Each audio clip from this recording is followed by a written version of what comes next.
하나님 말씀은 출애굽기 17장 1절에서 7절 말씀입니다.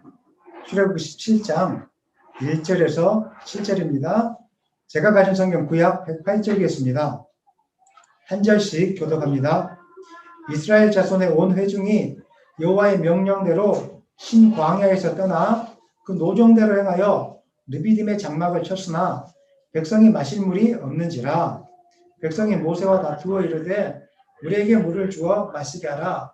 모세가 그들에게 이르되 너희가 어찌하여 나와 다투느냐? 너희가 어찌하여 여호와를 시험하느냐? 거기서 백성이 목이 말라 물을 찾으매 그들이 모세에게 대하여 원망하여 이르되 당신이 어찌하여 우리를 애굽에서 인도해 내어서 우리와 우리 자녀와 우리 가축이 목말라 죽게 하느냐?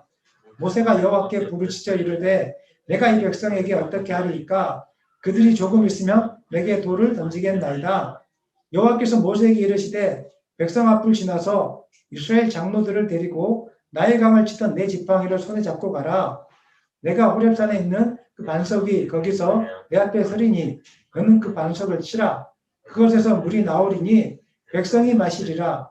모세가 이스라엘 장로들의 목전에서 그대로 행하니라. 다같이 그가 그곳 이름을 마사 또는 무리바라 불렀으니 이는 이스라엘 자손이 다투었으며 또는 그들이 여호와를 시험하여 이르기를 여호와께서 우리 중에 계신가 안 계신가 하였음이더라. 아멘. 제목은 오늘 하나님 말씀 제목은 르비딤을 르비딤으로 만들기 위하여 조금 형이사학적인 제목인데 이 제목을 가지고 여러분과 말씀 나누겠습니다. 우리가 계속 출애굽기를 묵상하고 있습니다. 광야가 어떠한 곳이냐? 출애굽기는 우리에게 가르쳐주고 있는데 광야는 하나님을 의지하지 못했던 누더기 같은 옷을 벗어 던져버리고 하나님만을 의지하는 하나님의 은혜를 의지하는 새 옷을 입는 그 훈련을 하는 장소라고 우리가 지난 시간을 통해서 계속 배우고 있습니다. 우리가 하나님을 믿는다고 하지만 하나님을 온전히 믿지 못하게 하는 잘못된 습관이나 인본주의적인 사고방식들이 우리 가운데 너무 많이 남아 있습니다. 그것 때문에 사실은 하나님의 은혜를 받아 누리지 못하고 삶이 혼란스럽고 혼동되는 게 되는 것입니다. 그 중에 하나가 여러 가지가 있겠지만 잘못된 생각 중에 하나가 바로 새로운 환경이나 사람에 대한 잘못된 기대 심리가 바로 하나님을 만나지 못하게 하고 실망하게 만들고 하나님을 원망하게 하는 하나의 원인이 될 수 있다는 것입니다. 여러분 어떻게 생각하십니까? 자녀들이 태어났을 때 기대의 심리가 강하죠. 우리 자녀들이 영재가 될 것 같고 우리 자녀들이 알아서 공부도 잘해줄 것 같고 말도 잘할 것 같고 때가 되면 다 잘할 것 같고 이런 기대가 있지 않겠습니까? 또 좋은 학교에 가면은 마치 이제 내가 아이들에게 신경 쓰지 않아도 아이들이 알아서 뭐든지 잘 해낼 것 같다는 생각들. 그 다음에 남들이 가고 싶어하는 좋은 직장에 내가 들어가면 불행은 끝이 났고 행복이 시작될 거라는 생각. 그리고 어떤 분들은 이런 분들이 있어요. 예수님을 믿음에도 불구하고 이름을 바꾸거나 외모를 바꾼 것을 통해서 행복의 파랑새가 시작될 거라고 생각하는 분들이 있습니다. 그런데 여러분에게 물어보겠습니다. 그렇게 바꾸었더니 기대했더니 행복의 파랑새가 찾아왔습니까? 그렇지 않을 겁니다. 왜 그럴까? 좋은 집이나 좋은 직장이나 우리 자녀들 태어나면 잠시는 행복할 수 있을지 몰라요. 하지만 그것이 영원하지 않은 이유는 다른 것이 아니라 문제의 근원을 발견하는 것이 잘못됐다는 거예요. 문제의 근원, 행복하게 만드는 문제의 근원은 하나님께 있는 것이지 또 변화된 내 안에 있는 것이지 주위의 환경이나 주위의 다른 사람에게 우리의 행복을 만들게 하는 근원이 존재하지 않습니다. 예를 들어 보겠습니다. 하나님이 은혜를 베풀려고 해도 하나님을 믿지 않는데 좋은 집이 무슨 소용이 있겠습니까?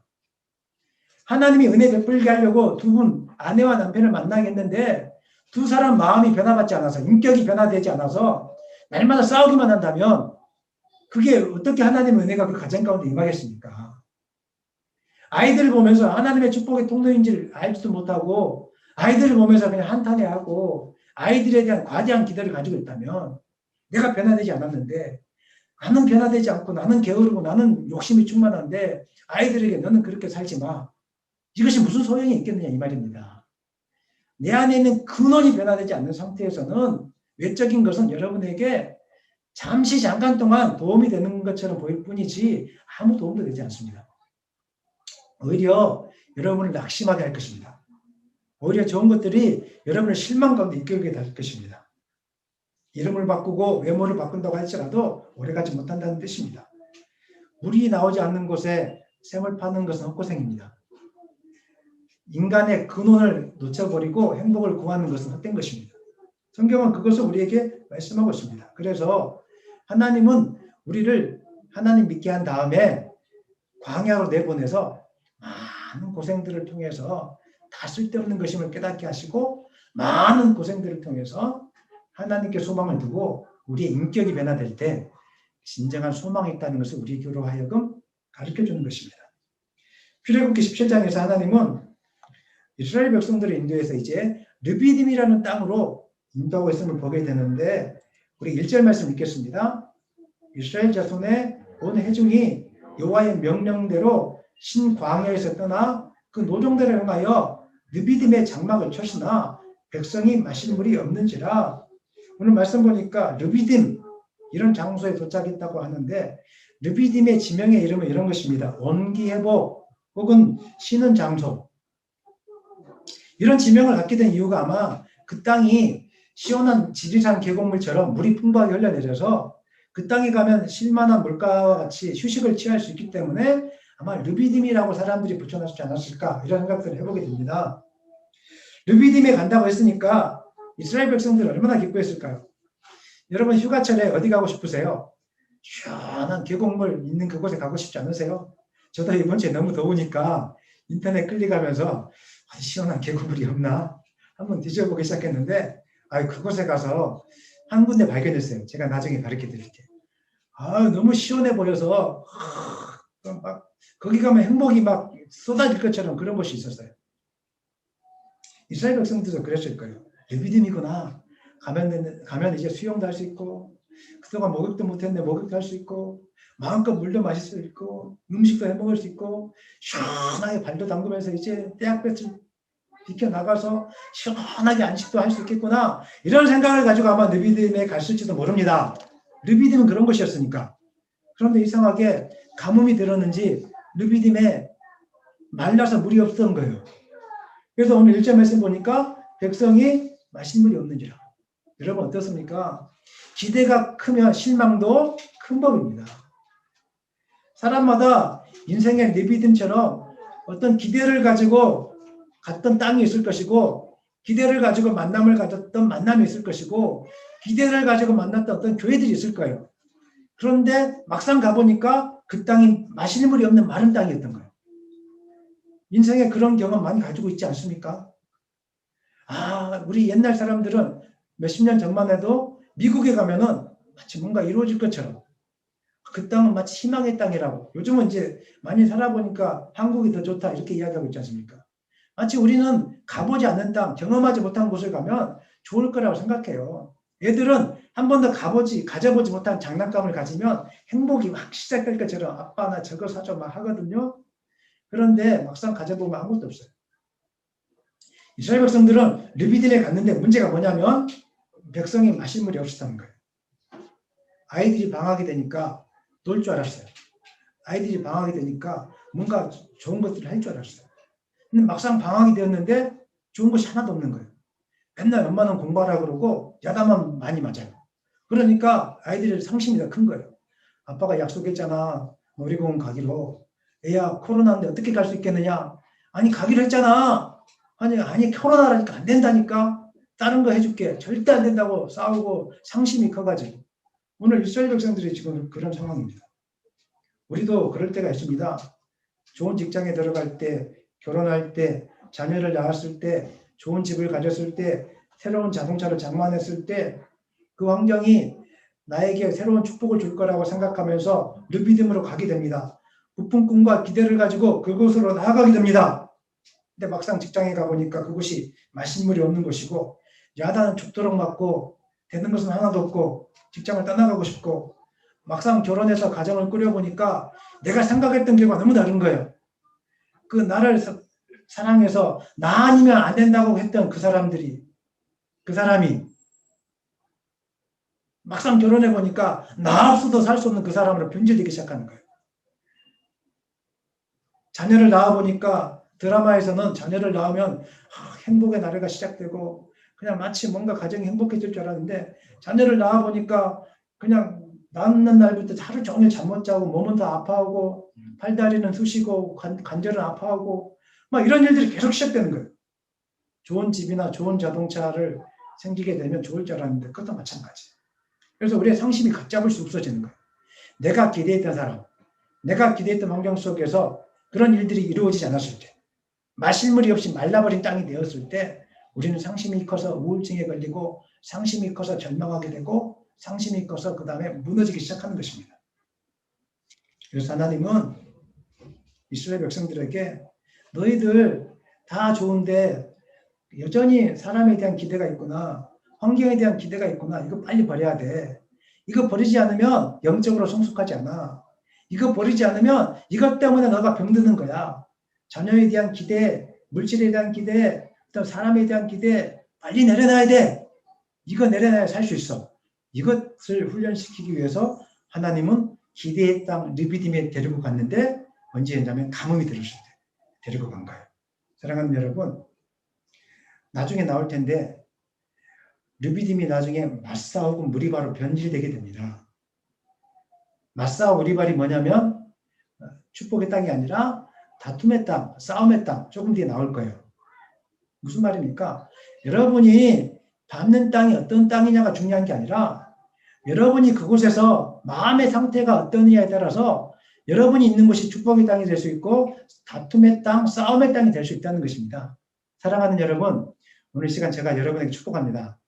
여러분이 있는 곳이 메마른 땅일지라도 여러분으로 인해서 물이 철철 넘치는 르비딤이 되는 역사가 있기를 예수님의 이름으로 간절히 축원합니다. 그럼 어떻게 우리가 있는 땅을 물이 철철 흐르는 르비딤으로 만들 수 있을 것인가? 두 가지만 여러분 기억하셔야 됩니다. 많이 여러 가지 할 수 있는 것이 있지만 이 시간에 다 할 수 없으니까 제가 말씀을 묵상하면서 두 가지만 오늘 기억하고 가셨으면 좋겠습니다.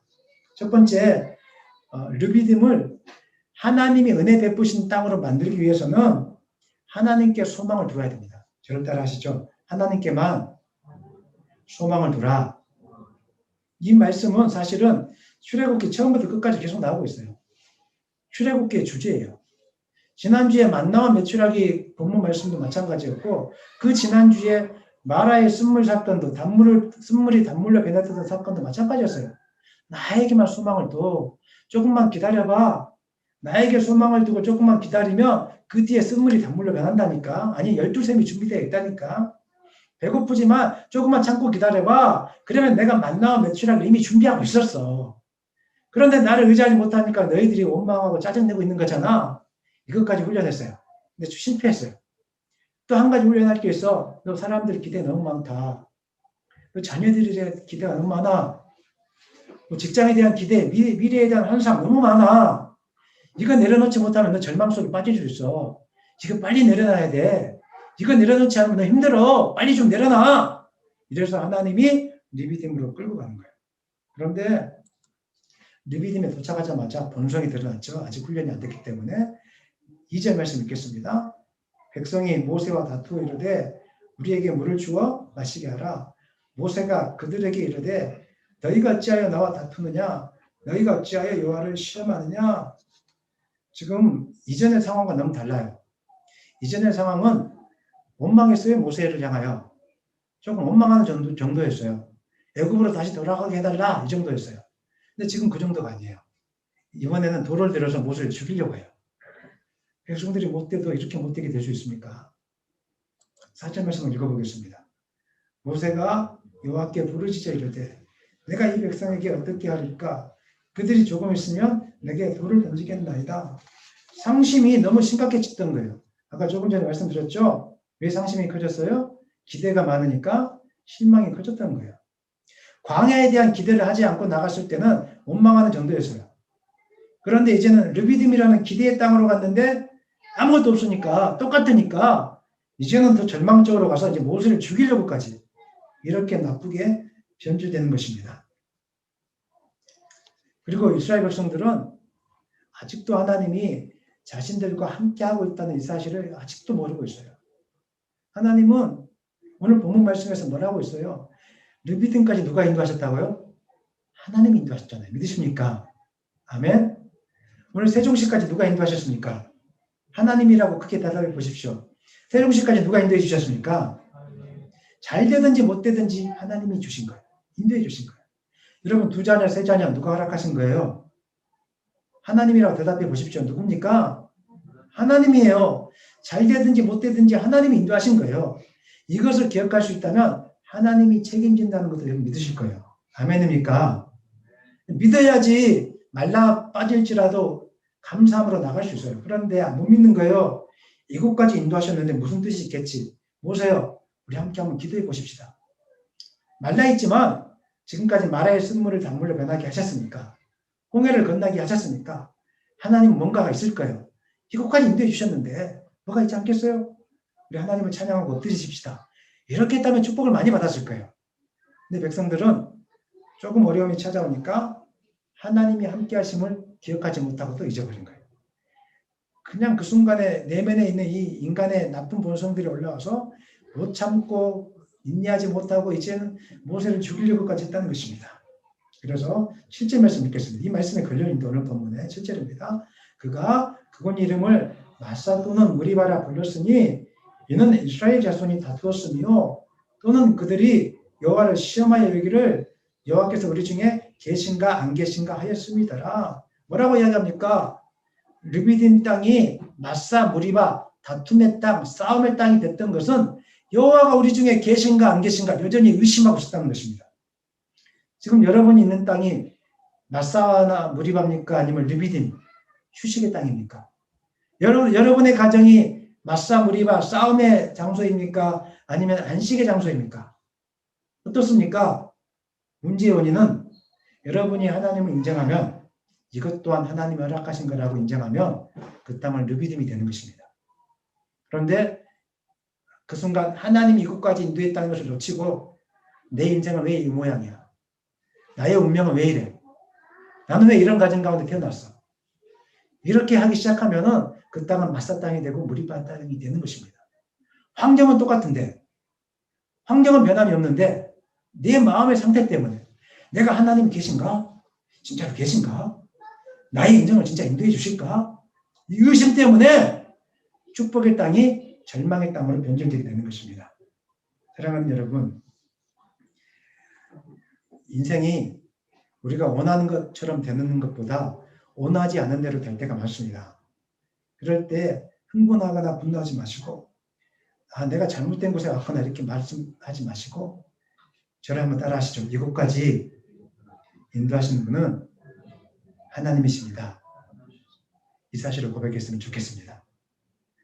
우리 가정을 허락하신 분은 하나님이시구나. 우리 교회를 만드신 분은 누구시라고요? 하나님이시구나. 이것을 고백할 수 있다면 르비딤이 마사와 무리바가 아니라 르비딤으로 바뀌게 될 것입니다. 성경에는 마사와 무리바와 같은 환경을 혹은 사람을 르비딤으로 만들었던 많은 인물들이 나오고 있습니다. 많은 인물들이 있는데 그 중에 제가 오늘 본문을 묵상하면서 두 인물이 생각났습니다. 한 분은 스데반 집사, 또 한 분은 사도 바울입니다. 스데반 집사는 그 마사와 같은 땅을, 마사와 같은 사람들, 유대인들을 향해서 맞아 죽을 걸 알면서도 르비딤으로 바꾸기 위해서 복음을 증거했습니다. 그러다가 사람들이 이해하지 못하니까 돌멩이를 던져서 죽일 때 그 순간 누구를 봤냐면 살아계신 하나님을 봤습니다. 7장, 사도행전 7장 55절 읽겠습니다. 스데반이 성령 충만하여 하늘을 우러러 주목하여 하나님의 영광과 인 예수께서 하나님 우편에 서신 것을 보고 기억하셔야 됩니다. 스데반은 돌멩이에 맞아 죽어가는 가운데 하나님이 계신가 안 계신가 의심하지 않았어요. 스데반 집사는 돌멩이에 맞아 죽어가는 상황 속에서도 하나님은 살아계신 하나님이라고 인정했어요. 그러니까 성령 충만해서 하늘을 바라보니까 하나님의 영광이 보였고 예수님께서 하나님 우편에 서신 것이 보여진 거예요. 그래서 돌멩이를 자기를 죽이려고 돌멩이를 던졌던 그 사람들을 향하여 저들의 죄를 용서해달라고 마사와 같은 땅을 르비딤으로 변화시켰던 분이 바로 스데반이세요. 놀라운 것은 이때 마사와 같은 마음을 갖고 있던 사람이 있었어요. 그 사람이 누구냐면은 바로 사울입니다. 우리가 바울이라고 불리는 사울입니다. 1절 한번 읽겠습니다. 사울은 그가 죽임당함을 마땅히 여기더라. 예수님을 믿기 전에 하나님의 은혜가 임하기 전에 사울은 마사와 같은 마음을 갖고 있었어요. 무리바와 같은 마음을 갖고 있었어요.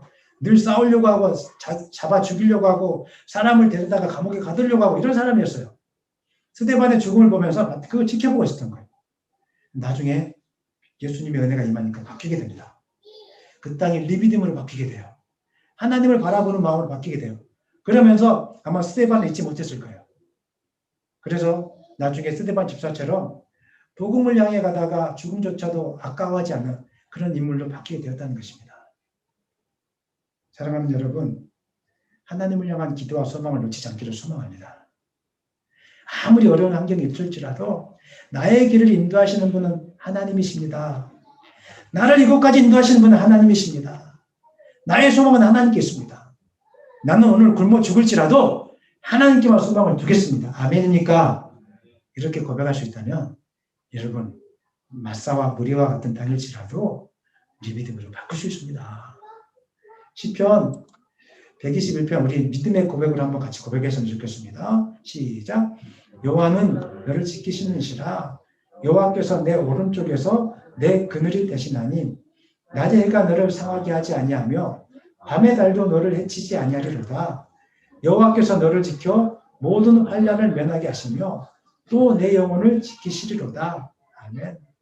사랑하는 여러분, 하나님께서 모든 환난을 면하게 해주신다는 것은 고통이나 절망의 상황이 사라진다는 뜻은 아닙니다.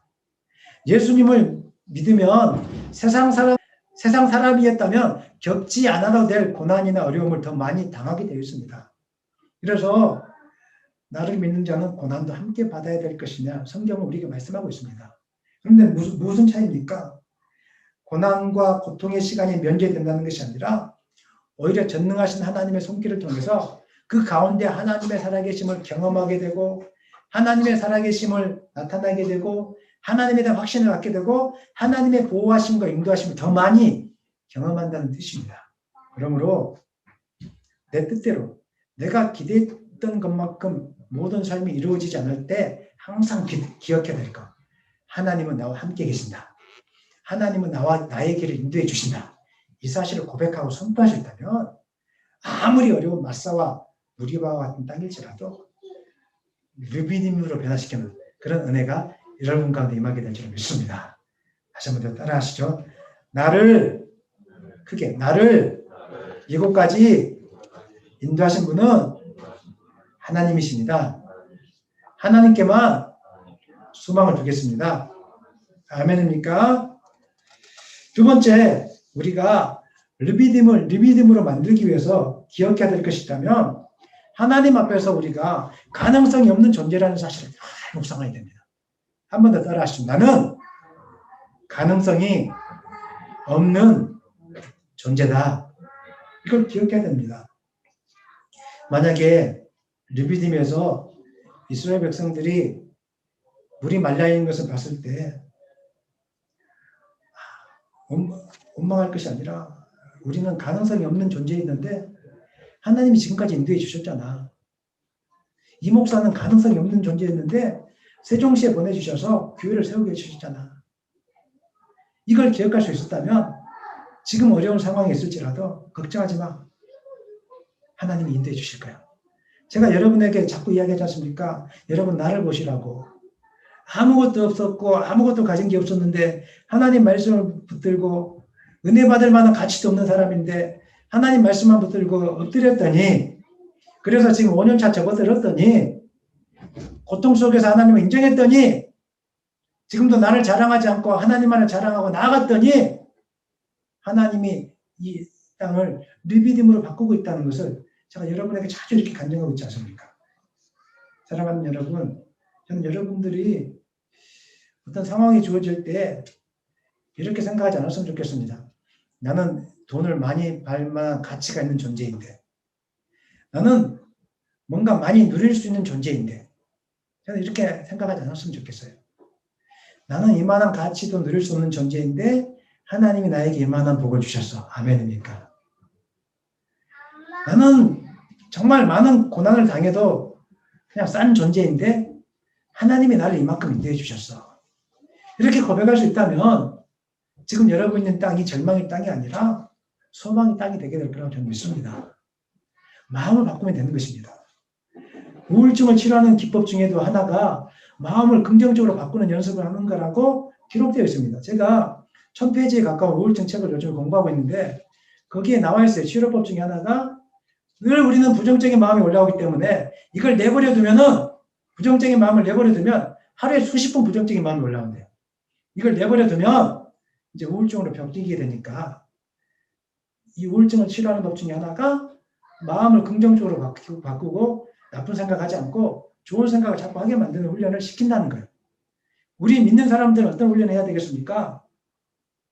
나는 은혜 받을 만한 가치가 없는데 하나님이 이만큼 허락해 주셨어. 이렇게 마음을 바꿀 수 있다면 조그마한 어려움, 아니 큰 어려움이 올지라도 우리는 그 어려움을 잘 극복하고 이겨나가게 될 거라고 저는 믿습니다. 그런데 이스라엘 백성은 가능성이 있다고 생각했던 것 같습니다. 우리는 충분히 르비딤의 그 휴식처를 누릴 수 있는 가능성이 있어. 이렇게 생각했던 것 같습니다. 그러니까 이렇게 원망합니다. 3절을 읽겠습니다. 시작. 거기서 백성이 목이 말라 물을 찾으매 그들이 모세에게 대하여 원망하여 이르되 당신이 어찌하여 우리를 애굽에서 인도해 내어서 우리와 우리 자녀와 우리 가축이 목말라 죽게 하느냐. 이 말씀을 읽으면 그냥 원망이구나 이렇게 느껴질 거예요. 제가 현대어로 좀 바꿔볼게요. 이스라엘 백성들이 한탄하는 이 논리에는 이런 논리가 있어요. 아니 귀양 이집트에서 꺼내줬으니까 잘 좀 해주지. 왜 걸핏하면 어렵게 만드냐. 하나님 이왕 하나님 믿기로 작정했으니까 좀 잘 좀 해주시지. 왜 나에게는 고통이 끊이지 않습니까? 근데 하나님 믿지 말까요? 하나님을 향하여 협박하는 거예요. 잘해줬더니 하나님이 예수님 믿게 해주고 구원을 선물로 줬더니 자기가 얼마나 그 죄악스러운 존재인지 깨닫지 못하고 자기가 대단한 존재라고 생각하면서 아니 하나님 왜 나를 인생을 이 모양으로 이끄십니까? 나 이제 안 믿으랍니다. 지금 이 고백을 하고 있는 거예요. 애굽으로 보내주십시오 그냥. 이 말의 의미는 사형수가 풀려났는데 뭔가를 더 요구하는 것 같아요. 사형수가 불쌍해서 대통령이 특별 사면을 해줬어요. 너무 불쌍한 그 가정이 보니까 자녀들도 있고 너무 가난하고 힘든 거예요. 그래서 사형수가 사면되는 경우가 있는지는 모르겠지만 예를 들어 사형수를 사면해줬어요. 너무 불쌍하니까. 그랬더니 사형수가 딱 나오더니 한 일주일 한 달 정도 살아보니까 너무 힘든 거예요. 일도 안 잡혀 먹고 사는 것도 아닌데 너무 힘들었어요. 이렇게 하다 보니까 사형수가 뭐라고 이야기하냐면 아니 감옥에서 끄집어 내줬으면 직장을 좀 주든가 먹고 살 걸 책임져 주든가 이렇게 해주지 사형수를 면제해주고 나를 이렇게 고통스럽게 살려면 이건 뭐냐고 이렇게 말하는 거 똑같아요. 얼마나 어리석어요. 그 사형수한테 그러면 너 감옥에 가서 사형당해라 좀 할렐루야 하면서 가시겠어요? 우리가 몰라도 너무 뭘 모르고 있다는 거예요. 하나님 앞에서 종종 우리가 하나님을 원망하고 거만하게 굴 때는 바로 이거예요. 내 자신의 존재가 얼마나 추악한 죄인이라는 사실을 놓치고 있어요. 좋은 옷을 입고 다니고 세종시에서 좋은 아파트 살고 있으니까 여러분 대단하게 보이죠.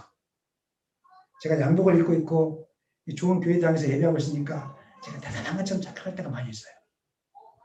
잘 알아야 돼요. 우리가 얼마나 추악한 존재인지를. 로마서에서 한번 찾아볼게요. 로마서 3장 9절로 12절. 아 나의 모습이구나 한번 생각하면서 읽어보셨으면 좋겠어요. 다 같이 읽겠습니다. 그러면 어떠하냐? 우리는 나으냐? 결코 아니라. 유대인이나 헬라인이나 다 죄 아래 있다고 우리가 이미 선언하였느니라. 기록된 바 의인은 없나니 하나도 없으며 깨닫는 자도 없고 하나님을 찾는 자도 없고 다 치우쳐 함께 무익하게 되고 선을 행하는 자는 없나니 하나도 없도다. 아멘. 바울은 로마서 2장 1절부터 3장 8절까지 유대인들이 어떻게 나쁜 사람들인지 죄에 대해서 지적했어요. 유대인들은 오늘날 이야기하면 선민, 예수님을 믿는 하나님의 백성이라고 말씀드릴 수 있어요. 유대인들은 하나님의 말씀을 받았어요. 십계명 율법을 받았어요. 얼마나 자랑스러워했는지 몰라요. 우리는 다른 민족과 달라. 십계명을 받았어. 십계명이 우리 가운데 있어. 이 율법을 가지고 남을 가르치고 또 남을 판단하는 자리에 섰고 율법을 가지고 높은 자리에 서기 시작했어요. 근데 문제가 뭐였냐면 이 율법으로 자기 자신을 가르치지 못했어요. 다른 사람은 가르쳤는데. 율법은 있었지만 율법을 가지고 더 죄를 많이 짓는데 자기 자신을 내어놓았다는 거예요. 그 결과 하나님을 욕되게 하고 말았어요. 유대인들은 자기들이 죄인이면서도 율법의 말씀을 받았다는 이유 하나만으로 죄인인 것을 잊어버리고 있었던 거예요. 자기는 대단한 사람인 줄 알고 있었어요. 심지어서 바울이 너는 죄인이야 이렇게 말하니까 어떻게 우리가 죄인이냐고 궤변까지 늘어났던 사람들이 바로 유대인들이었어요. 유대인들에 대한 결론이 무엇입니까? 너희들도 다 죄 아래에 있는 존재이고 지금도 죄를 짓고 있는 존재이고 연약한 존재라는 것을 오늘 로마서에서 우리에게 지금 말씀하고 있는 거예요. 하나님은 태초에 인간의 마음속에 하나님을 두려워하고 선을 행할 만한 능력을 우리 마음속에 심어 놓으셨어요. 그래서 그런데 죄로 말미암아서 인간의 마음이 거짓되고 부패해서 하나님을 두려워함도 없고 하나님에 대해서 늘 의심하고 부정적이 되고 비관적이 되고 어둡고 거칠고 폭력적으로 변화되는 것이 바로 죄 가운데 빠져있는 우리의 모습이라는 거예요. 이런 마음은 평상시에 드러나지 않습니다. 그래서 우리는 자기가 착하다고 생각해요. 살인을 저지른 강도도 살인을 저지르고 난 다음에 꼬마아이가 엎어져 있으면 가서 일으켜준대요. 불쌍한 사람이 있으면 강도들도 옆에 지나가다가 1,000원짜리 한 장 집어넣고 간대요. 왜? 무엇을 의미하는 거죠? 나는 어쩔 수 없이 강도 짓을 저질렀지만 나는 본성이 착한 사람이야. 지금 뭔가 잘못 알고 있는 거예요. 착하지 않아요. 악하고 나쁜 존재예요, 우리는. 사람들은 자기 마음이 평상시에 드러나지 않기 때문에 스스로 더 선하고 착하다고 생각합니다. 특히 목사님일수록 더 그럴 수 있어요. 그래서 그러나 어떠한 위기가 닥치거나 자극을 받게 되면 우리 마음속에 통제할 수 없는 어떤 괴력이 나타나기 시작하는데 그 괴력이 나타나기 시작하면 욕하고 비방하고 폭력적으로 변화되기 시작하고 짐승과 같은 행동들을 막 하기 시작합니다. 이런 괴력으로 죄를 짓게 되고 이런 괴력으로 사람을 죽이기까지 하는 것입니다. 이스라엘 백성들이 하나님의 은혜 안에 거하고 정상적일 때는 하나님을 찬양하고 하나님의 이름을 높였습니다. 그런데 광야에서 나와서 무엇인가 모자라기 시작하니까 굶주리기 시작하니까 그 마음이 불안해지기 시작하면서 자기 마음속에 있던 원래 그 모습, 그 괴물과 같은 그 모습이 막 드러나기 시작했던 것입니다. 이것 때문에 나중에 약속의 땅에 들어가지 못했습니다.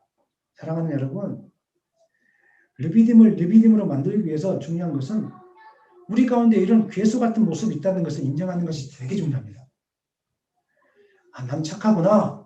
그러면 여러분 절망하게 돼요. 하나님, 난 착하지 않습니다. 내 안에는 여전히 해결되지 않는 괴수 같은 모습이 있습니다. 나는 이렇게 은혜 받을 만한 공간에 있기도 감당하기도 버거운 존재인데 하나님의 은혜로 말미암아 내가 이 공간에 앉아서 내가 예배를 드리고 있습니다. 이렇게 고백할 수 있다면 아무리 모자란 땅에서도 그것이 축복의 땅이 되는 것입니다. 바울이 복음을 전하다가 힘에 겹도록 심한 고난을 당해서 살소망까지 끊어지는 환경 속에 있었습니다. 그런데 평생 하나님을 원망하지 않고 끝까지 복음을 증거할 수 있었던 이유는 그가 빚진 자의 마음, 나 같은 죄인 살리신 하나님의 은혜를 기억했기 때문에. 바울은 복음서 말씀을 보면, 서신서를 보면 끊임없이 자기가 죄인이라는 이 사실을 놓치지 않고 있었어요. 우리는 예수님을 믿기 전에는 죄인이라고 생각하는데 조금 은혜 받고 나면 목사님이 되고 나고 장로님이 되고 나고 권사님이 되고 나면 죄인이라는 이 사실을 놓치는 경우들이 너무 많이 있어요. 돈이 없고 뭔가 물질이 부족할 때는 하나님 내가 죄인입니다. 나를 구원해 주세요. 이렇게 이야기하는데 뭔가 풍부하게 살고 나면 죄인이라는 이 사실을 놓치고 살아요. 나는 은혜 받을 사람이라고 생각하고 살아요. 그래서 무너지는 거예요. 하지만 바울은 단 하루도 나는 하나님의 은혜 없이 살 수 없는 죄인입니다. 이렇게 고백했어요.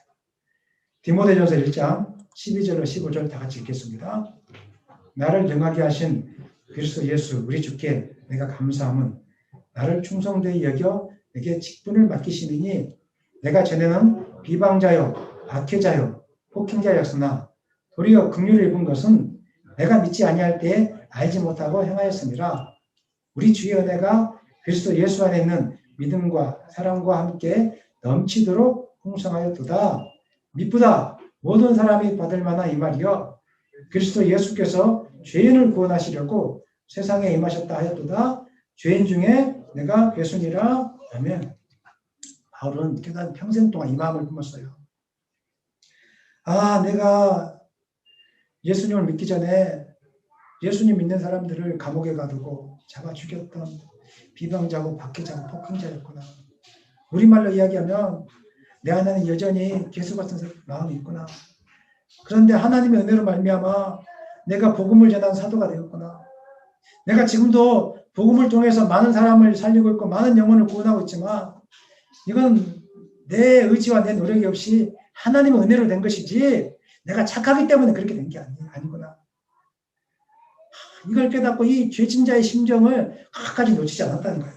그래서 디모데 전서는 바울이 나이가 들어서 디모데에게 쓴 서신이거든요. 고린도서 그 다음에 에베소서 감옥에 있었을 때 감옥에 나와서 이제 나이가 들어서 디모데에게 쓴 서신인데 마지막에 뭐라고 이야기하고 있습니까? 우리 15절 빨간 글자만 읽어보겠습니다. 시작. 죄인 중에 내가 괴순이라. 바울은 나이가 들어서까지 그 많은 사람을 구원하고 하나님의 능력을 나타내고 얼마나 놀라운 일들을 했어요. 그 정도 됐으면 뭔가 존경을 받을 자리에 있을 만하고 뭔가 조금 위대한 일들을 할 만하고 사람들에게 이제는 좋은 옷도 입고 다니고 할 만한데 바울은 뭐라고 이야기했냐면 나는 죄인 중에 내가 가장 큰 괴수입니다. 그러니까 이게 무슨 말입니까? 여기 계신 우리 성도님들보다 내가 더 큰 죄를 지은 사람입니다. 이 마음을 놓치지 않고 살았기 때문에 바울은 감옥에 갇혀도 그것이 은혜가 되었고 감옥에 갇혀도 근데 괜찮습니다. 사람들에게 죽도록 맞을 만한 위기에 있을 때 왜 내가 맞아야 됩니까? 이렇게 하지 않고 내가 죄인 중에 계신데 받겠습니다. 이렇게 해서라도 내 죄가 사함받을 수 있다면 물론 그렇게 해서 사함받지는 않지만 그런 마음의 자세 이런 마음의 자세로 바울이 나갔기 때문에 끝까지 복음을 전하는데 자기 목숨을 내어놓기까지 최선을 다했다는 것입니다. 사랑하는 여러분, 저는 여러분이 이런 죄인된 마음을 가지고 평생도록 살았으면 좋겠습니다. 아멘입니까? 이 죄인된 마음을 가지고 주님 앞에 나아갔으면 좋겠습니다. 나 같은 죄인 살리신을 작사한 존 뉴턴이라는 사람이 있는데 20대 때 이미 노예 매매에 종사하기 시작했습니다. 그리고 돈을 많이 벌어서 노예선의 소유자가 되었고 선장이 되었습니다. 나중에 하나님의 은혜로 회심을 하고 나서 신학을 공부하고 목사님이 되었습니다. 근데 이분이 말씀을 전하기 위해서 강대상에 설 때마다 목사님 옷을 입지 않고 좋은 옷을 입지 않고 죄수 옷을 입고 올라갔습니다. 왜 그러느냐고 물어보니까 나중에 사람들에게 하는 말이 죄의 노예가 되었던 나를 구원해 주신 하나님의 은혜를 잊지 않기 위해서 나는 날마다 죄수복을 입고 말씀을 전하러 갑니다. 제가 앞으로 이런 심령을 가지고 말씀을 전하겠습니다.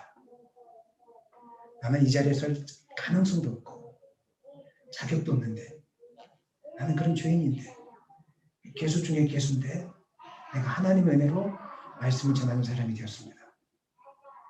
내가 하나님의 은혜로 이렇게 살아가는 사람이 되었습니다. 이렇게 할 수 있다면 죄인인 것을 기억할 수 있다면 여러분 마사와 무리와 같은 땅일지라도 내 믿음으로 바꾸는 역사가 있게 될 줄 믿습니다. 두 가지 기억하십시오. 하나님께 소망을 두는 인생 이것까지 인도하시는 분은 하나님이시구나. 두 번째 나는 죄인이구나. 나는 은혜 받을 만한 자격이 없는 죄인이구나. 괴수 중에 내가 괴수구나. 이것을 기억하는 여러분 되었으면 좋겠습니다. 말씀 마무리하겠습니다. 17장 7절 말씀 읽겠습니다. 그건 이름을 마사 또는 무리바라 불렀으니 이는 이스라엘 자손이 다투었으며 또는 그들이 여호와를 시험하여 이르기를 여호와께서 우리 중에 계신가 안 계신가 하였습니다라. 아멘. 나중에 반석에서 물이 나와서 물을 마시게 됐는데 하나님은 이미 물을 예비해 놓고 있었던 거예요. 단지 시험해 보려고 했던 거죠. 근데 이스라엘 백성들은 실패했어요. 그래서 느비딤이라는 그 아름다운 땅의 이름을 어떻게 바꿉니까? 마사와 무리바로. 사랑하는 여러분, 지금 여러분이 있는 장소가 하나님이 함께 하시는 휴식처, 안식처가 될 것인지 아니면 다툼과 싸움이 끊이지 않는 마사와 무리바 땅이 될 것인지는 오늘 여러분의 결정에 달려 있습니다. 마음의 상태, 인격의 상태를 바꾸는 것입니다. 어떻게요? 하나님께만 나의 소망이 있습니다. 사람 보지 않겠습니다. 자녀들에게 기대하지 않겠습니다. 직장에 기대하지 않겠습니다. 미래에 대한 기대도 다 내려놓겠습니다. 두 번째, 나는 죄인입니다. 괴수 중에 괴수입니다.